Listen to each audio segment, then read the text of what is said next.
सोमवारी ठाण्यात झालेल्या मेळाव्यात मनसे अध्यक्ष राज ठाकरे यांनी पक्षाच्या पदाधिकारी रचनेत बदल केले.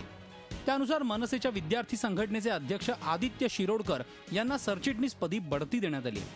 या निमित्ताने राज ठाकरेंचे चिरंजीव अमित यांचा मनसेतल्या सक्रिय सहभागाचा मार्ग मोकळा झाल्याची चर्चा सुरू झाली आहे. मुंबई विद्यापीठाची सिनेट निवडणूक वर्षभरासाठी पुढे ढकलली गेली, तर मुंबई महापालिका निवडणुकीला अद्याप 1.5 वर्षांचा कालावधी आहे. या काळात अमित यांची विद्यार्थी संघटनेच्या अध्यक्षपदी नेमणूक झाल्यास त्यांना पकड बसवण्यासाठी पुरेसा वेळ मिळू शकतो असा पक्षातील जाणकारांचा अंदाज आहे. फेरबदलात राज ठाकरेंनी नव्या आणि जुन्या पिढीचाही समन्वय साधलाय. सध्या पक्षातल्या सर्व जुन्या सरचिटणीसांची नेतेपदी वर्णी लागली असली तरी शिरीष पारकरांना त्यातून डच्चू देण्यात आलाय. पक्ष स्थापनेपासून नेहमी पुढे पुढे असलेले शिरीष पारकर गेल्या 3 वर्षात अचानक पडद्याआड गेले. त्यांच्या नाराजीच्या बातम्या वरचेवर येत होत्या, मात्र व्यावसायिक कामांमध्ये व्यस्त असल्यानं सरचिटणीस पदावरच समाधानी आहे अशी भावना पारकर यांनी झी24 तासशी बोलताना व्यक्त केली.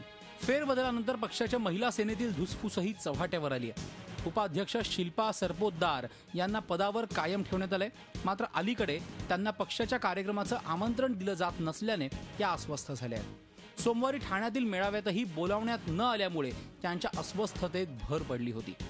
त्यामुळे नव्या राजकीय पर्यायाचा विचार सुरू झालाय. शिल्पा सरपोतदार यांचे चिरंजीव जय यांनी अलीकडेच युवा सेनेत प्रवेश केलाय.